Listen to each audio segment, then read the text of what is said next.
এই জন্য সন্তানকে লালন পালন কিভাবে করব, সন্তান হিসাবে তাদের কিছু হক আছে, সেই হকগুলো আমরা কি আদায় করতেছি কিনা বা তাদের সেভাবে মানুষ করতেছে কিনা, এইটা প্রথমে আমাদের দেখতে হবে।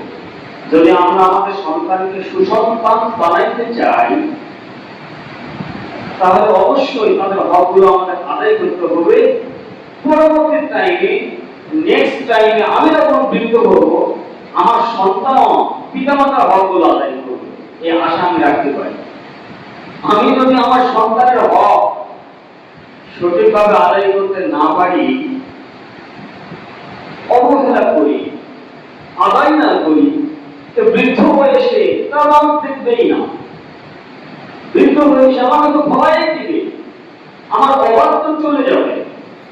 এই জন্যে সন্তানেরও কিছু হক রয়েছে। এই হকগুলো বিষয়ে প্রথমে আমি আলোচনা করতেছিলাম। সম্মানিত সুধী, যদি আমরা আমাদের সন্তানকে সুসন্তান বানাইতে চাই, আদর্শবান সন্তান বানাইতে চাই, তাহলে আমাদের কিছু করণীয় আছে, কিছু বর্জনীয় আছে, আমাদের কিছু লালন পালন করার কিছু সিস্টেম আছে।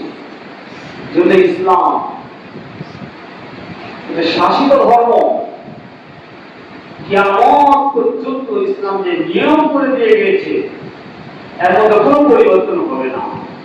কেউ যদি সেই 1400 বছর পূর্বে যে ইসলাম আমাদের কাছে এসেছে, এইটার উপরে এখনো যারা অটল আছে, নিজের মধ্যে ফিট করেছে, নিজের পরিবারকে ইসলামের মধ্যে নিয়ে আসার চেষ্টা করেছে, সমাজটাকে ইসলামে নিয়ে আসার চেষ্টা করতেছে, এখানে এখনো শান্তি আছে, তার জ্বলন্ত প্রমাণ যদি আমরা চাই, আফগানিস্তানের দিকে আমরা তাকাইতে পারি।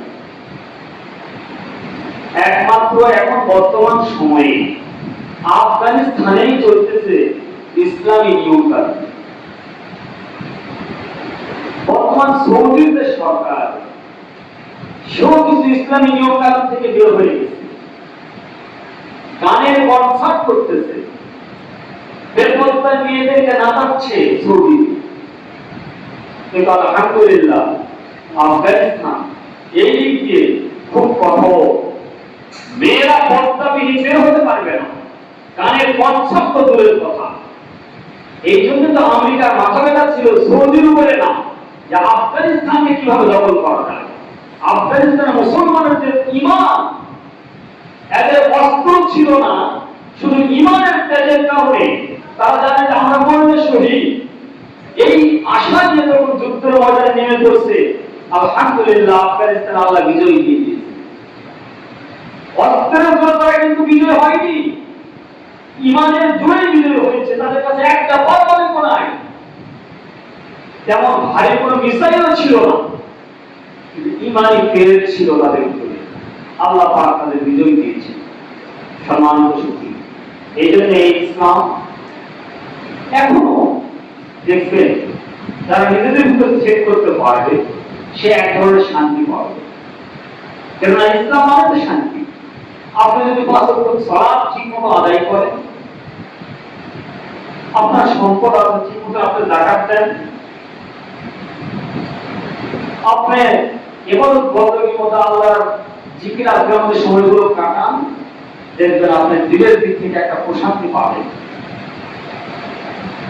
আর মনে মনে এই তামান্নাই আসবে যে আল্লাহ কখন আমার মৃত্যুটা দিবে। কেননা মুমিনেরা মৃত্যু কামনা করে, কেননা প্রকৃত মুমিন যারা, তাদের মাঝে আর জান্নাতের মাঝে একটাই পথ, সেটা হলো মৃত্যু। এই জন্য তারা মৃত্যু কামনা করে, আল্লাহ এখন আমি ঈমান নিয়ে আসি, আপনার আমলের মধ্যে আছি, যদি আমার এই ঈমান নিয়ে, শিরক মুক্ত ঈমান নিয়ে, সহি ঈমান নিয়ে আমার মৃত্যুটা হইতো, কতই না ভালো হতো। সম্মানিত সুধী, যাই হোক বলতেছিলাম, সন্তানকে সুসন্তান বানাইতে গেলে ইসলাম যে নিয়ম কানুন করে দিয়েছে, এর কোনো বিকল্প নাই। যদি সন্তানকে সুসন্তান বানাইতে না পারি, তাহলে বাংলাদেশের ইতিহাসে আমাদের দেখা ওই যে ঐশী, যেমন তার বাবাকে হত্যা করেছে একটা মেয়ে নিশাখোর, মেয়ে হয়ে বাবা পুলিশ অফিসার তাকে দুনিয়া থেকে বিদায় দিয়েছে। কেন? এই মেয়ে মদের বারে যাইত, মদ নিশা খাইত, মেয়েকে সুসন্তান বানাইতে পারে নাই, এই জন্য বাবা মেয়ের হাতে ভোট দিয়েছে। ছেলে তো দূরের কথা।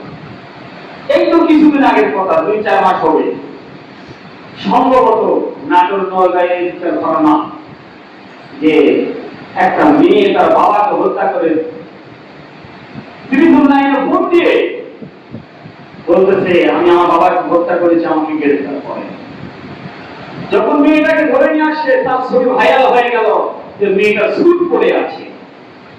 তো বলেন, সন্তানকে যদি সুসন্তান না বানাইতে পারে, তাহলে এমন একটা সময় আসবে সন্তানের হাতে লাঞ্ছিত হবে, ইজ্জত হবে, প্রয়োজনে মার খাবে, প্রয়োজনে সে সন্তানের হাতে খুন হয়ে যাবে।